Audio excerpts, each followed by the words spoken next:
동생 아사헬의 원수를 갚으려고 아브넬의 배를 찔러서 죽였다.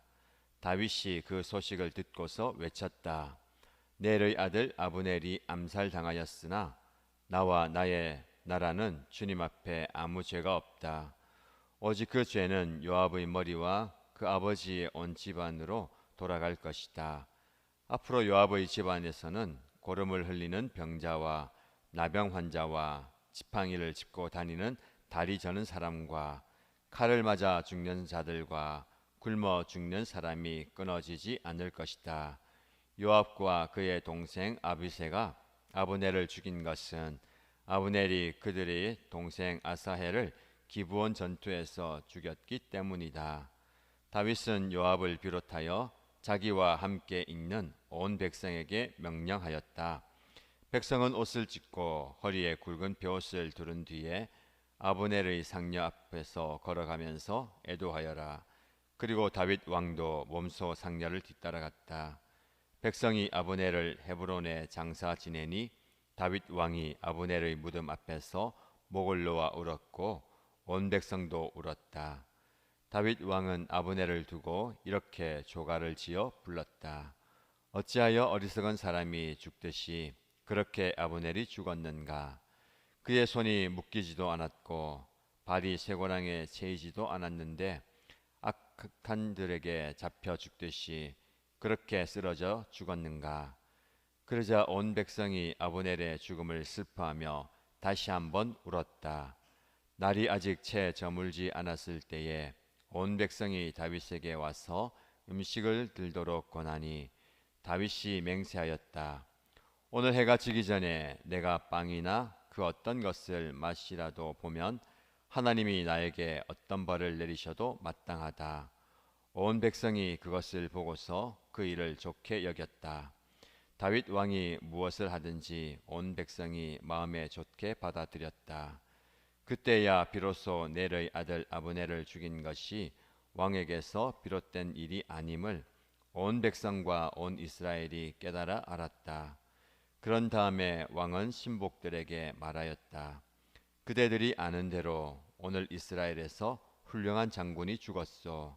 수르야의 아들들이 나보다 더 강하니 비록 내가 기름 부음을 받은 왕이라고 하지만 보다시피 이렇게 약하오. 그러므로 이런 악을 저지른 사람에게 주님께서 그 죄악에 따라 갚아 주시기만 바랄 뿐이요. 아멘.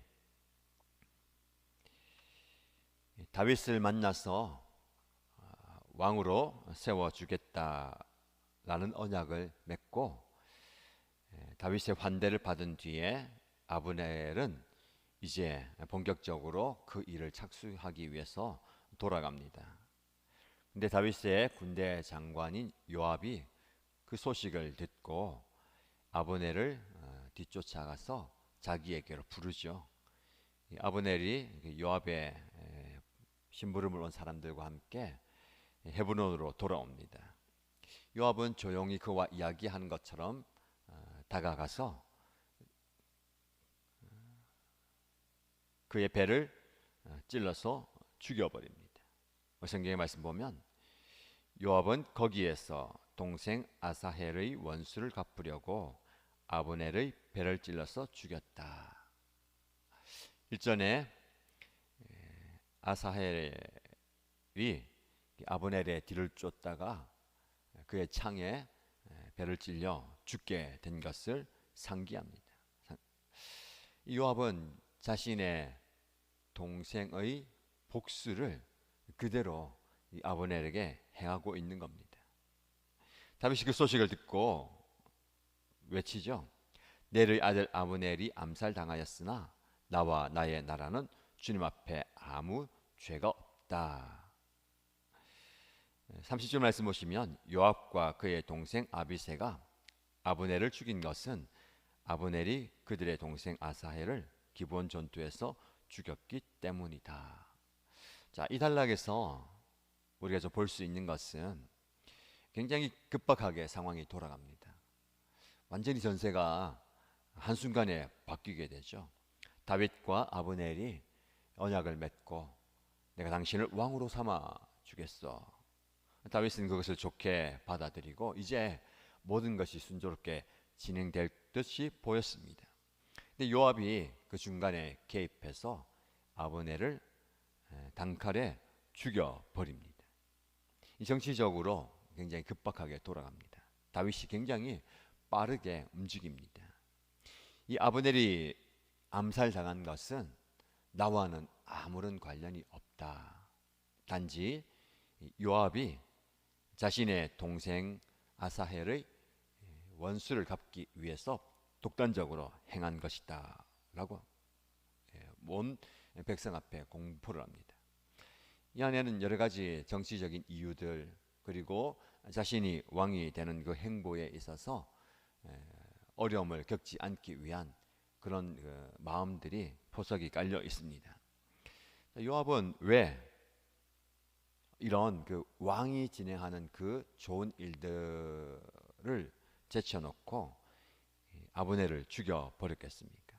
첫 번째는 그 당시에 자신의 가족에게 해를 가한 사람에게는 똑같이 갚아주는, 그 복수해야 하는 그 규례가 있긴 있었습니다. 그러나 아무리 그것이 정당하다 하더라도 지금 하나님께서 다윗을 왕으로 세워가는 과정입니다.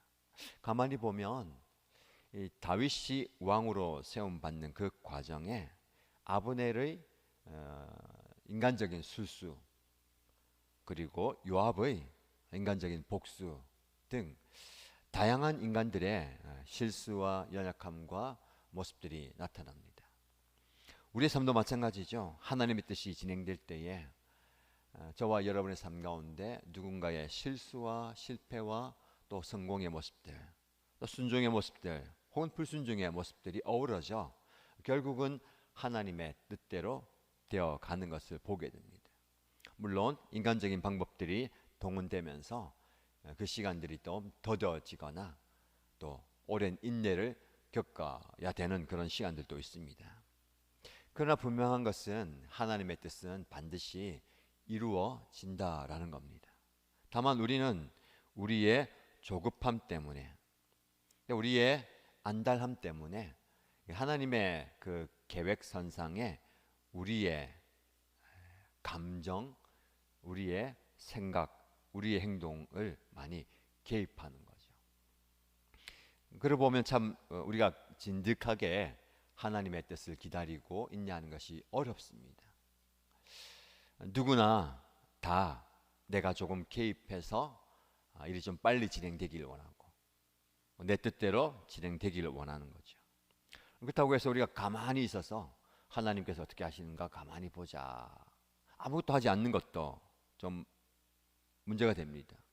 하나님은 분명하게 우리에게 말씀하시는 것은 우리가 가만히 있어야 할 때는 가만히 있으라, 그리고 너희가 순종해야 할 때는 순종하라라고 말씀합니다.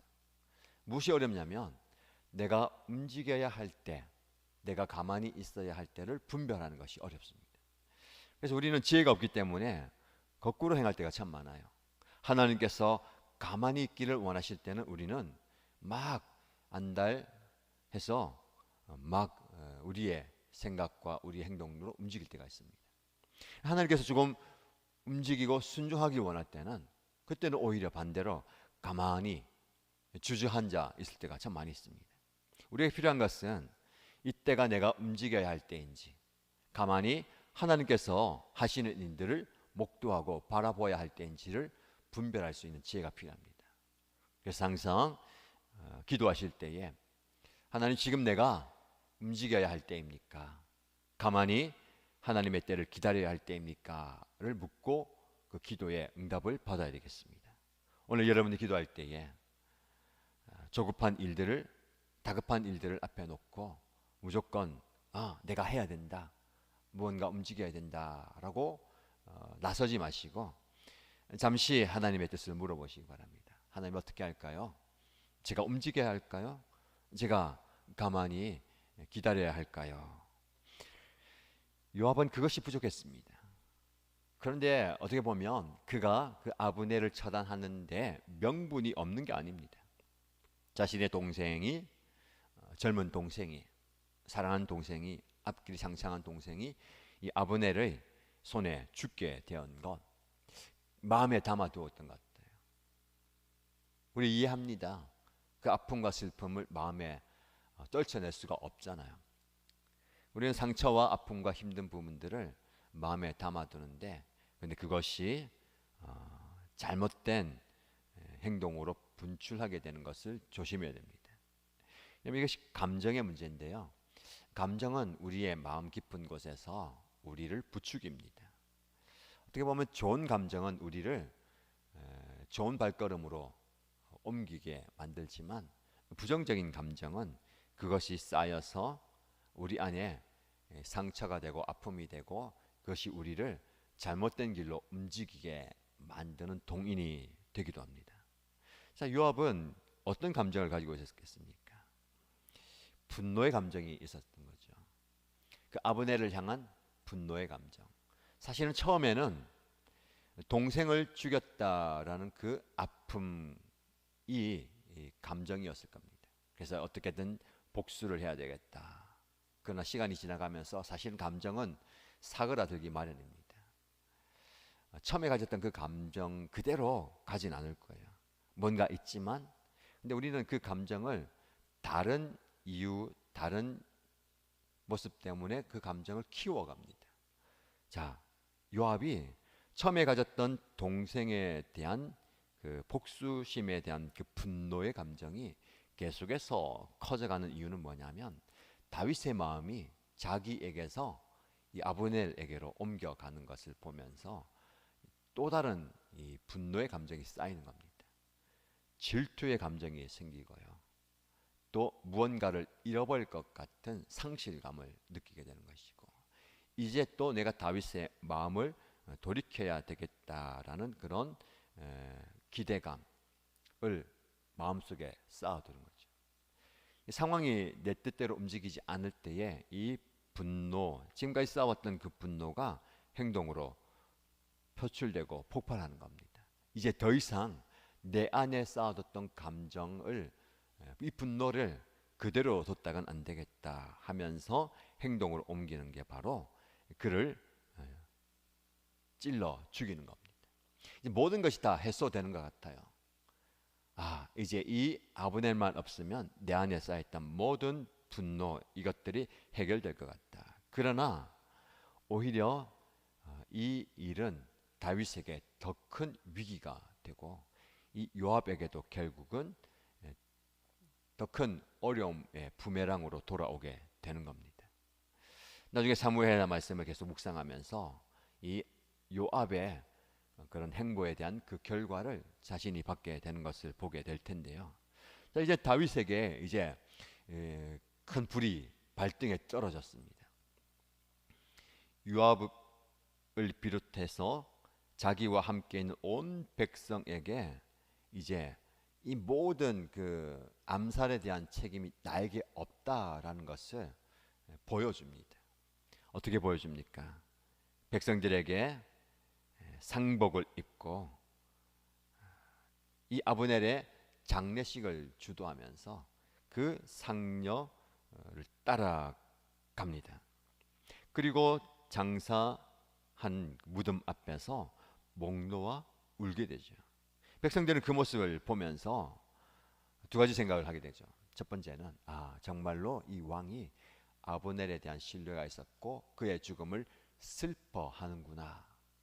그에 따라서 두 번째 갖는 생각은 이 아브넬의 죽음은 다윗 왕과 전혀 관련이 없고 요압이 독단적으로 그의 복수심과 분노에 차서 그를 죽였구나라는 것을 알게 됩니다.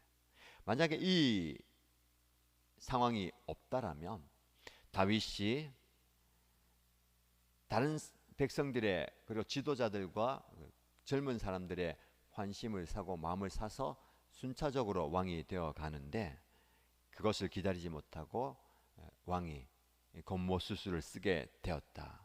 그러면 애써 얻었던 마음들을 잃어버리게 되는 거죠. 다윗이 그것을 알았기 때문에 혹은 그것을 초월해서 다윗의 마음 가운데 이 아브넬에 대한 긍휼의 마음이 있었기 때문에 이 장례의 절차를 치르면서 애도의 조가를 지어서 부르면서 그 마음을 전달한 겁니다. 이 말씀을 통해서 우리가 적용할 수 있는 바는요, 이 마음의 감정을 긍정적으로 그리고 좋게 풀어가는 것이 중요합니다. 요압은 그 안에 있던 복수심과 질투와 상실감이라는, 그리고 그릇된 기대심이라는 부정적인 감정들을 부정적인 행동으로 풀었습니다. 다윗 입장에서도 얼마나 화가 나겠습니까? 애써 공들여서 이 아브넬과 좋은 관계 속에서 이제 조금만 시간이 지나가면 모든 것이 순적하게 되는데, 요압이 그 모든 계획들을 그르쳐 버렸어요. 이 다윗의 마음에서도 이런 부정적인 마음들이 얼마나 똑같이 일어나겠습니까? 그를 향한 분노와 상황이 내 뜻대로 않는다는 그 상실감과 그 기대가 완전히 깨어져 버렸던 그 아픔들, 그것이 요압에게 당연하게 똑같이 부정적인 행동으로 표현되는 게 마땅한데, 그것은 잠시 제쳐놓고 지금 한 사람의 죽음 앞에 함께 슬퍼하며 괴로워하는, 이 다윗이 좋은 부분이 그겁니다.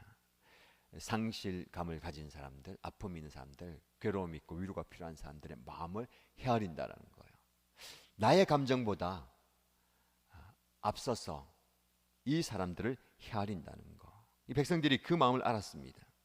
그래서 36절에 온 백성이 그 모습을 보면서 그 일을 좋게 여겼다. 다윗 왕이 무엇을 하든지 온 백성이 마음에 좋게 받아들였다. 여러분, 우리는 우리의 마음, 우리의 감정을 표출하는 데서 우리는 만족감을 누리기도 합니다. 분노가 쌓일 때에 분을 표출하고, 그리고 상실감을 느꼈을 때 그 상실감을 표현하면 우리의 마음이 시원해지는 것 같습니다. 그러나 그 내 마음이 시원해지는 것만큼 주변에 있는 사람들의 마음이 어려워지는 거예요. 다윗은 자신의 그 감정을 잘 표현하고 다른 사람들의 마음을 헤아리니까 오늘 복생 말씀처럼 온 백성이 마음에 좋게 받아들였다. 마음을 헤아리는 지도자, 마음을 돌아볼 수 있는 동력자가 되어야 되겠습니다.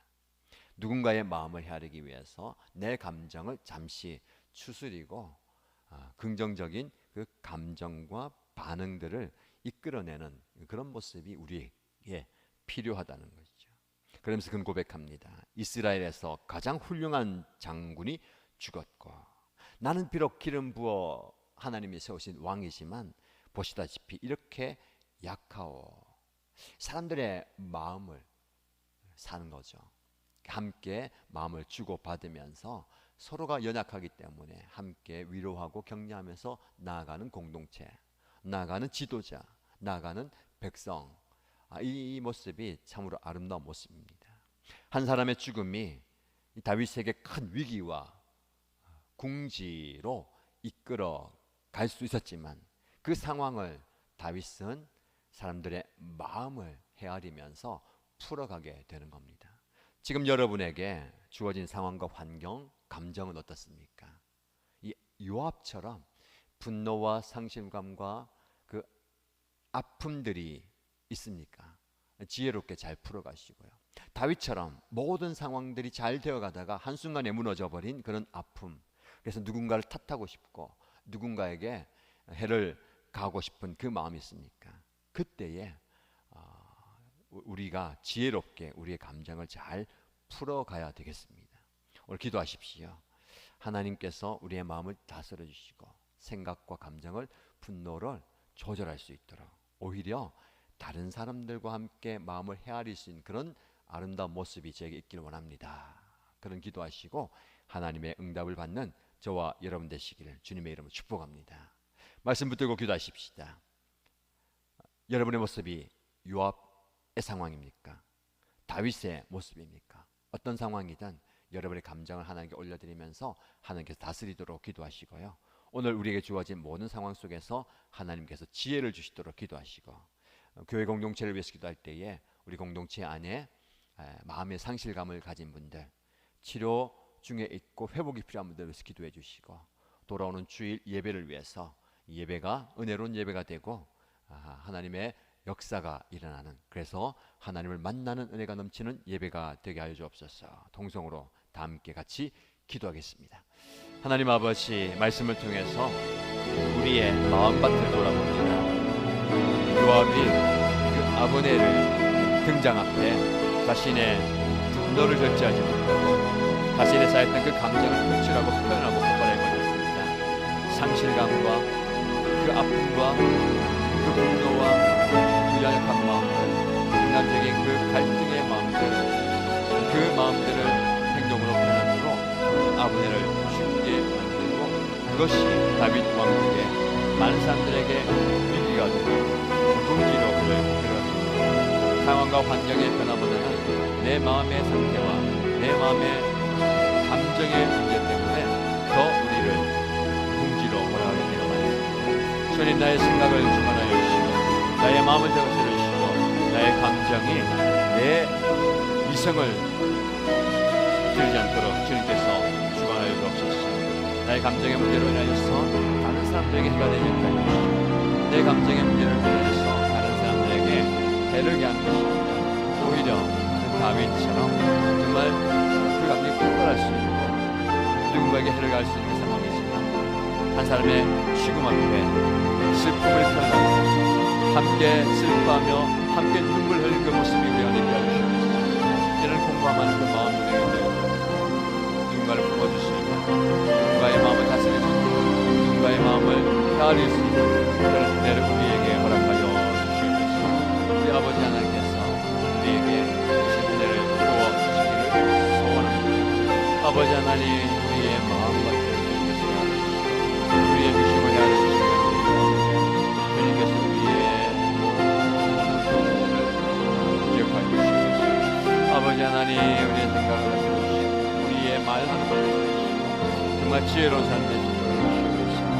내 계획과 내 생각이, 나의 발걸음과 나의 행보가 갑자기 멈추었으고 누군가로 인하여서, 누군가의 방해로 인하여서 멈추었을 때에 우리의 감정이 폭발하게 하여 주시고, 아버지 하나님이여, 그 모든 상황 가운데서 지혜로운 사람들을 지혜롭게 사람들의 마음을 헤아릴 수 있도록 하여 주시고, 그들의 마음과 그들의 상처받은 모습에 그들의 감을 헤아릴 수 있도록 하여 주시옵소서. 아버지 하나님, 다윗과 같은 지도력을 우리에게 허락하여 주시옵소서.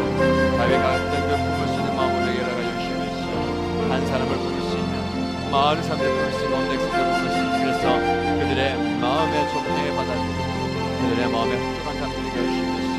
아버지 하나님이 우리의 약한 모습을 위해서 아버지 하나님 그 시간에 함께 해주시고, 우리의 감정의 부분을 위해서 하나님 아버지의 뜻이 아버지 하나님이 우리의 상황이 모든 상황 가운데 우리의 욕심이 들어가지 않게 해주시옵소서. 나의 욕망대로 가지고지지 않게 해주시옵소서. 아버지 하나님께서 주시는 그 마음을 우리에게 주시옵소서. 아버지 하나님이 영혼을 품을 수 있는, 사람의 마음을 품을 수 있는 그 감동을 받으시고, 아버지 하나님이 우리의 마음에 열어라 주시옵소서. 아버지 하나님, 마음을 공감하게 해주시고 슬퍼하며 아파하는 자들의 마음을 공감하게 해주시옵소서. 그래서 하나님 아버지, 새벽에 아침에 일어날 때에 주여 약한 가운데 주님의 은혜가, 주님의 도심이, 주님의 은총이 일어난 주의 형제를